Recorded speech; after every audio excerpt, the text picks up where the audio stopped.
Paz do Senhor, meus irmãos, tudo bem com vocês? Seja muito bem-vindo ao nosso canal novamente. E hoje eu quero deixar uma palavra para o seu coração. E eu creio que assim como Deus falou comigo, Ele vai falar também ao seu coração.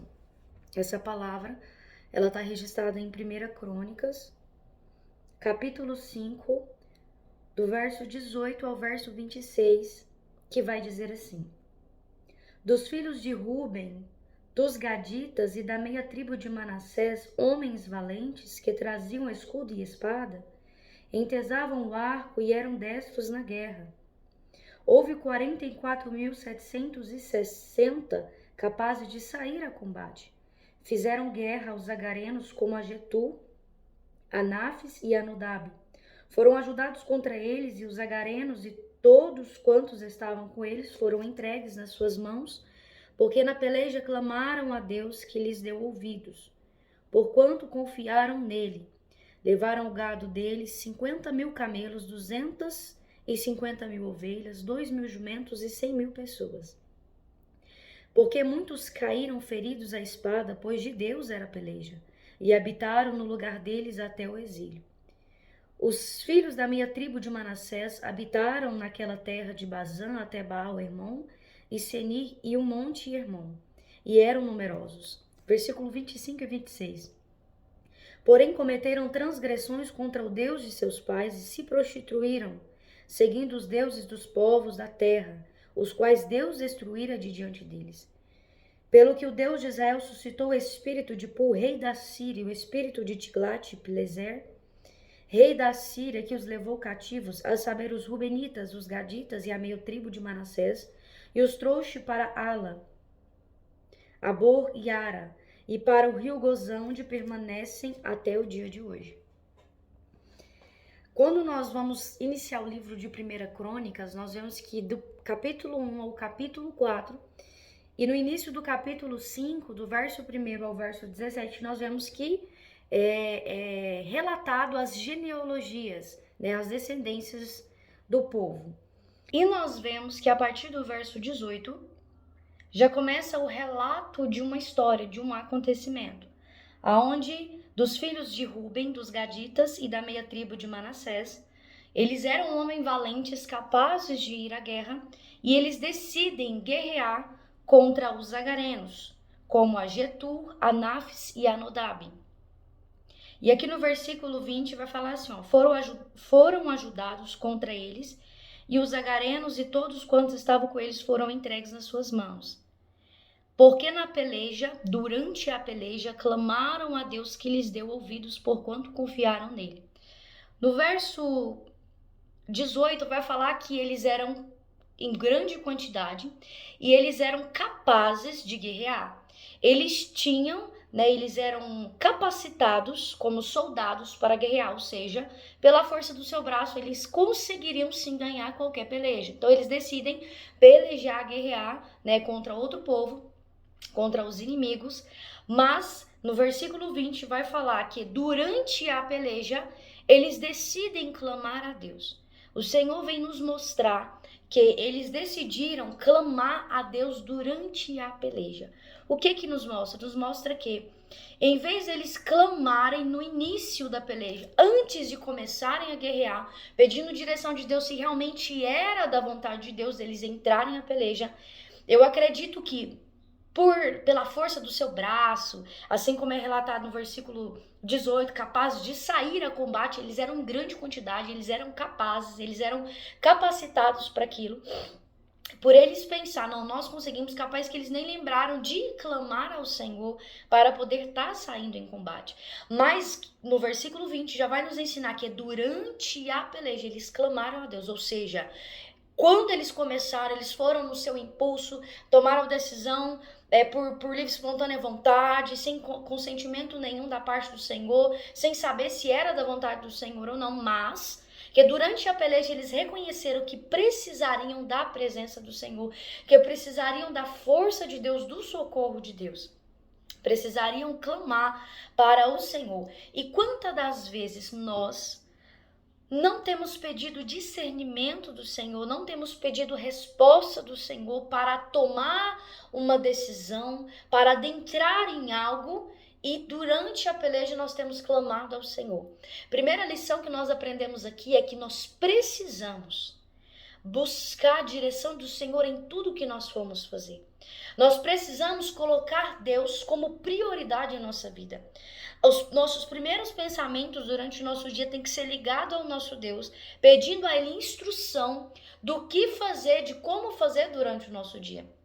Assim como nós, e alguns são contra, mas existem os que são a favor da devolução do dízimo, e isso vai do critério do que cada um acha, do que cada um vê segundo de acordo com a Bíblia, se é ou não obrigatório. Isso não me importa nesse vídeo. Se você se sente bem em devolver dízimo, devolve. Se não se sente, não você vai, é o Senhor quem vai te tocar no seu coração se é necessário ou não. Mas existe um dízimo que ele é necessário nós tirarmos, nós termos, que é o tempo para Deus.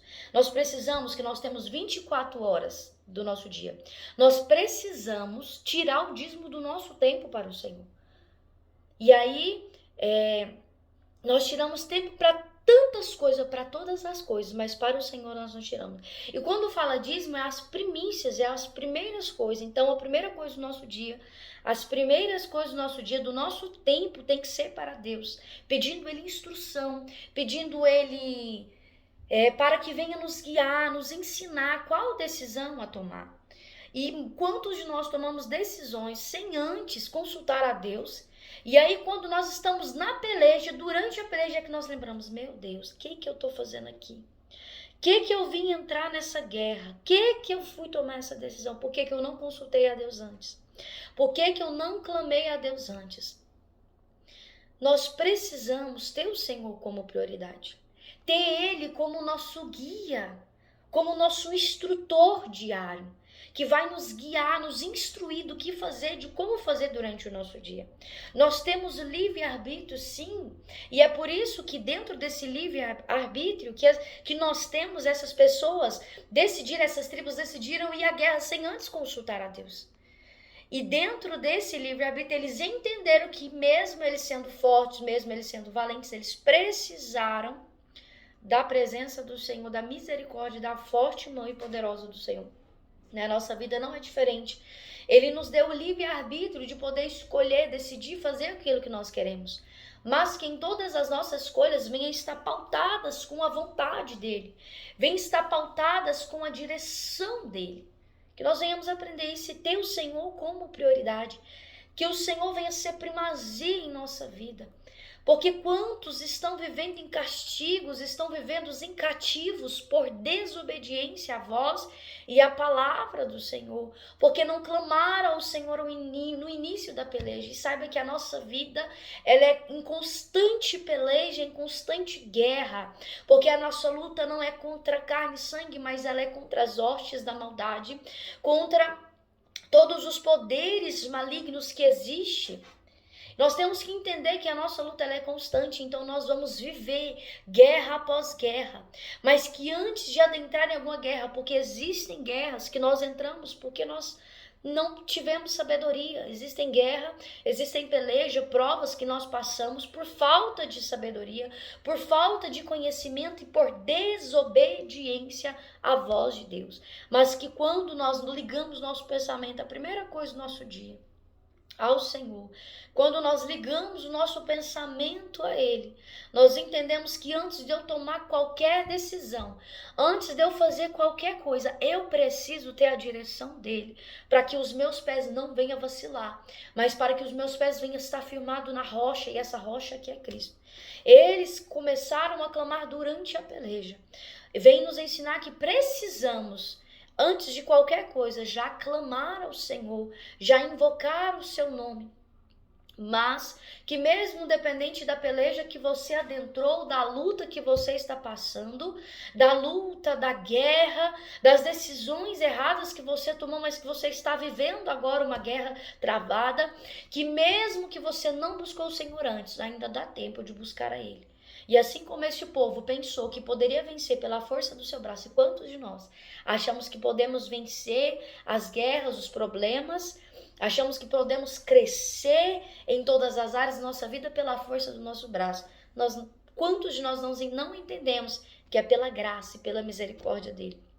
Mas ele vem nos mostrar que mesmo que nós erramos e deixamos de buscar no início, ele tem tanta misericórdia que ele permite com que nós venhamos buscá-lo durante a peleja, durante a guerra. E essa misericórdia, essa oportunidade que ele nos concede, que ele nos dá, é que nós venhamos buscá-lo mesmo que eu não busquei no início e que eu tomei um passo errado, que eu tomei uma decisão errada e agora eu tô pelejando achando que eu consigo sozinha, achando que é pela minha força, pela minha capacidade, pelo meu intelecto, pela minha inteligência que eu vou conseguir. Mas ele vem nos mostrar que quando eu reconheço que eu preciso dele para vencer qualquer coisa, eu posso clamá-lo que ele vai nos atender. E aqui vai falar que eles clamaram ao Senhor e o Senhor deu ouvidos a ele. Outro ensinamento que o Senhor nos dá. Para quem nós temos pedido socorro? Para quem nós temos clamado? Para quem eu tenho almejado um socorro, a segurança? Para quem eu tenho depositado a minha confiança? Em quem, em o que eu tenho depositado o meu socorro? Em o que eu tenho buscado o socorro? Não pode ser nada mais do que o nosso Deus Todo-Poderoso. E aí vai falar aqui, ó. Clamaram a Deus que lhes deu ouvido, porque confiaram nele. O Senhor vem nos falar aqui nesta palavra que quantos de nós não temos recebido a bênção, quantos de nós não temos recebido aquilo que nós tanto pedimos, aquilo que nós tanto clamamos, e tem tantas pessoas que estão vivendo cativos, né? Estão vivendo cativos de castigo por sua desobediência e não entendem muitas das vezes o porquê que Deus não os tira. Senhor, por que eu estou vivendo nisso? Eu estou clamando tantos anos e nada muda, nada é transformado. Por quê? Por que nada acontece? Por falta de fé, por falta de confiança. Porque aqui vai falar que Deus só atendeu o povo e só deu vitória ao povo, só ouviu o povo, essas tribos que estavam em guerra contra os inimigos, porque eles confiaram em Deus. Será que eu tenho confiado em Deus o suficiente para crer que Ele vai fazer não pelaquilo que eu mereço, porque eu não mereço? Mas será que a minha fé é tão grande, mas tão grande, a minha confiança nele é tão grande, que mesmo que o decreto do médico é de morte, eu creio que o Senhor vai chegar com vida?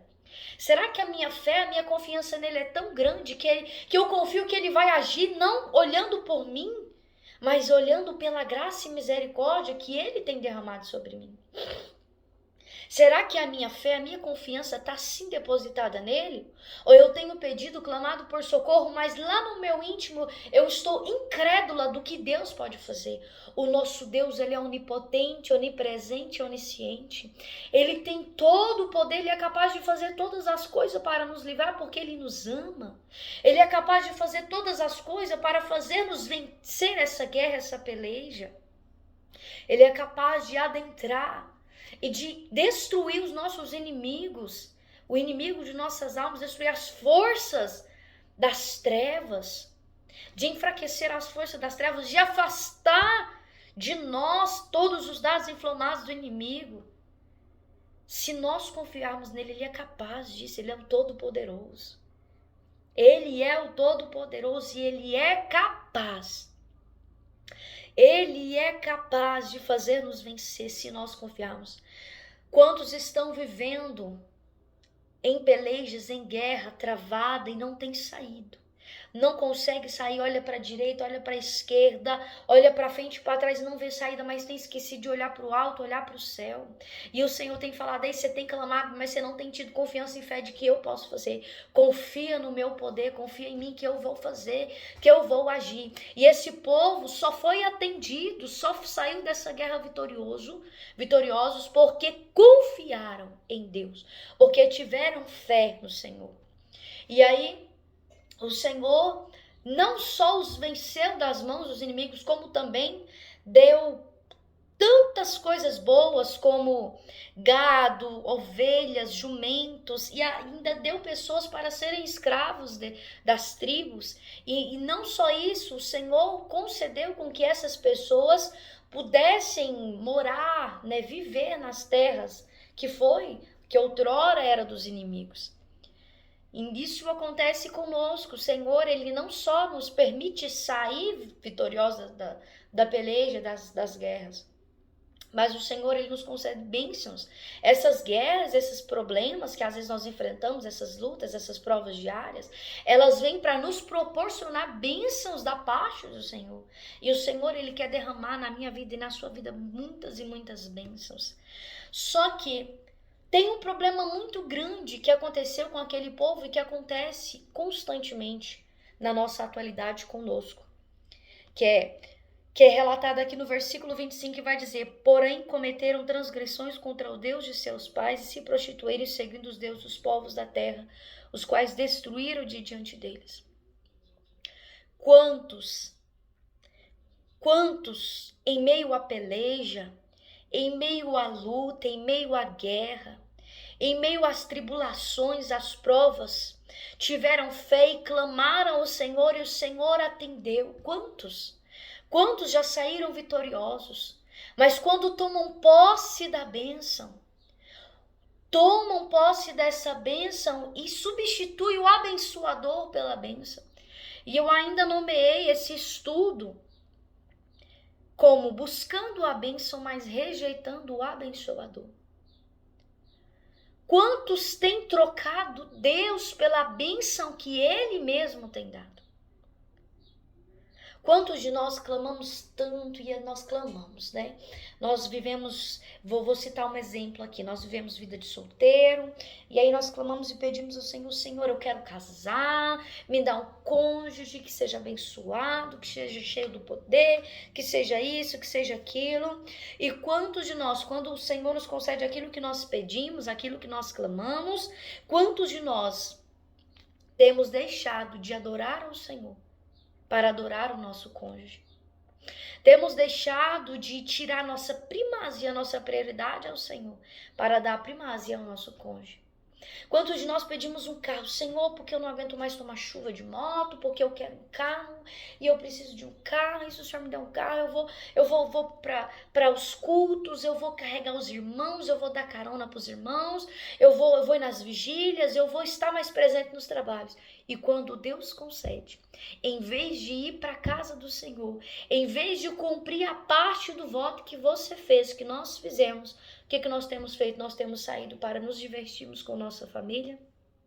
Nós, em vez de sairmos, ficamos com preguiça de sair de casa e deixamos para cultuar muito menos do que antes nós cultuávamos quando não tínhamos carro. Quantas vezes nós temos pedido ao Senhor, mas temos trocado essas bênçãos pelo nosso abençoador, pelo nosso Deus? Quantos e quantos? Esse povo clamou, reconheceu que precisava da presença do Senhor, que precisava da graça de Deus, que precisava da mão forte e poderosa de Deus. Que precisava, reconheceram que precisava e clamaram. Clamaram e confiaram que Deus era capaz, e Deus fez. Deus os livrou, Deus os deu vitória e ainda deu bênçãos de porção dobrada sobre a vida de cada um deles. Quantos foram estes? E eles receberam a bênção, mas infelizmente, quando adentraram, quando tomaram posse da bênção, trocaram Deus por deuses, trocaram Deus pelo pecado. Sabe o que é o mais interessante nessa história? É que eles destruíram o povo, e junto com esse povo eles destruíram os deuses deles, que eram feitos por mãos humanas. Destruíram o povo e sabiam que o único Deus poderoso era o nosso Deus, era o Deus forte, o Jeová Jireh. Sabiam que o único Deus poderoso é o Deus Todo-Poderoso, o Criador dos céus e da terra, o Senhor dos exércitos. Por isso que eles clamaram e saíram vitoriosos. E sabiam que os deuses criados por mãos humanas daquele povo, dos povos inimigos, não tinham poder Porque não foram suficientes para fazer os inimigos vencerem, mas esses inimigos foram derrotados. E mesmo sabendo disso, eles trocaram o nosso Deus. Eles trocaram o nosso Deus. Laramarraço decanta. Eles trocaram o nosso Deus.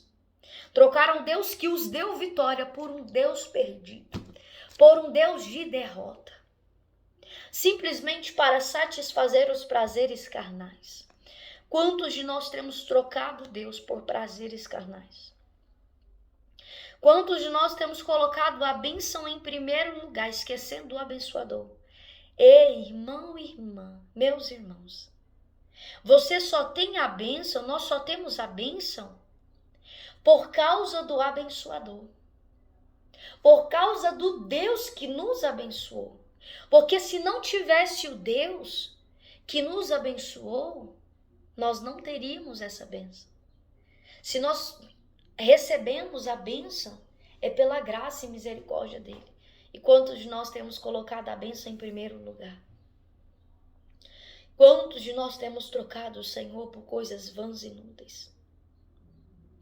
Quantos de nós temos trocado o Senhor por bênçãos materiais que nós tantos pedimos, almejamos e clamamos ao Senhor? E o Senhor está querendo ter o primeiro lugar em nossa vida. Saiba que o seu cônjuge não é a prioridade na sua vida. Saiba que os seus filhos não são prioridades em sua vida. Saiba que a sua casa, o seu trabalho, saiba que os seus afazeres não são prioridades em sua vida. A prioridade é a sua comunhão com Ele. A prioridade é você buscá-lo todos os dias, ouvir a voz dele todos os dias constantemente. Essa é a prioridade. A prioridade é dar ouvido à voz dele. Essa é a prioridade. Depois que você ouve a instrução dele, que você ouve a voz dele, você pode sim dar sequência às prioridades, que são cônjuges, filhos, casa, serviço. Mas saiba que o primeiro lugar tem que ser a palavra dele. O primeiro lugar tem que ser a sua comunhão com ele. O que adianta nós buscarmos a nossa bênção, aquilo tanto que nós almejamos, mas rejeitar aquele que vai nos abençoar? É tão fácil clamar durante a turbulência, mas quando nós pousamos, nós nos esquecemos da turbulência que passamos e nos esquecemos daquele que nos livrou na turbulência. Parece que quanto mais provas e luta nós passamos, nós mais clamamos e sim saímos mais vitoriosos, mas esquecemos de quem nos concedeu a vitória. E é motivo de testemunho de bênçãos.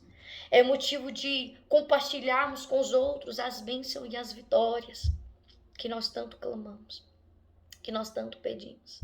E o Senhor nos concedeu. Amém? Glória a Deus. E para finalizar, no versículo 26, vai dizer que pelo que o Deus de Israel suscitou o espírito de Pul, rei da Síria, o espírito de Tiglat-Pileser, rei da Síria, que os levou cativo. Quantas pessoas estão aí achando que consegue viver sem a presença de Deus? Consegue viver sem Deus, sem o poder forte dele? Quantos estão achando que consegue sim sobreviver sem a graça e misericórdia de Deus? Mas deixa eu te falar uma coisa, aquele que vira as costas para Deus, Deus vira as costas para ele. Aquele que prefere se prostituir com outros deuses, que prefere abandonar o Senhor para adorar o pecado, para adorar o inimigo a outros deuses, o Senhor o permite ser levado cativo e viver uma vida de castigo, cativo, prisioneiro do pecado.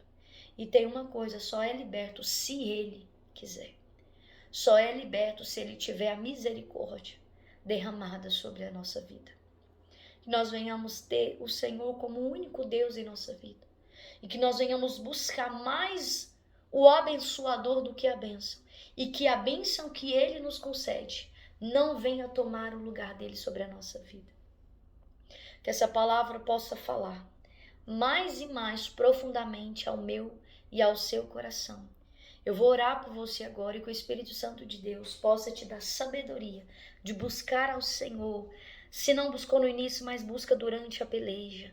Mas quando sair dessa peleja aqui, receber a sua bênção, reconhecer quem te tirou da peleja. Reconhecer que foi o Deus Todo-Poderoso e não trocar por nada. Não trocar por bênção nenhuma, por pecado nenhum. Amém? Espírito Santo de Deus, Deus maravilhoso, poderoso, glorioso, majestoso, Criador dos céus, da terra, de todo o universo, Criador de todos os seres viventes. Senhor, neste momento eu quero te apresentar essa vida, Senhor, que ouviu esta palavra, que chegou até o final e que o Senhor falou com esta pessoa. Visita, libertando, transformando, curando, Senhor. Meu Deus, ajuda-os a ser liberto dos vícios. Meu Deus, que nós venhamos, que essa vida venha reconhecer que precisa mais do Senhor do que das bênçãos. Que melhor é viver, Senhor, em peleja, mas tendo a tua presença, do que viver na bênção sem a tua presença. E que venha, Senhor, nos ensinar a buscar ao Senhor no início da peleja. No início de tudo, a teu Senhor como primazia, como prioridade, Senhor, sobre a nossa vida. Visita essa vida, essa pessoa. Abençoa-os, ó Pai. Mas que eles não venham te trocar por nada nessa terra, por nada nesse mundo, que bênção nenhuma venha, ó Pai, tomar o lugar no coração, esse lugar que é somente do Senhor. Meu Deus, que o Senhor fortalece esse irmão, essa irmã, dá graça e o sustenta na tua presença, é o que eu te peço, em o nome do Senhor Jesus Cristo. Entrega, Senhor, aquilo que eles almejam, aquilo que eles têm pedido, aquilo que eles têm clamado. Entrega nas mãos deles. É o que eu te peço em o nome do Senhor Jesus Cristo. Amém. Deus abençoe a sua vida e até a próxima, se assim Deus nos permitir.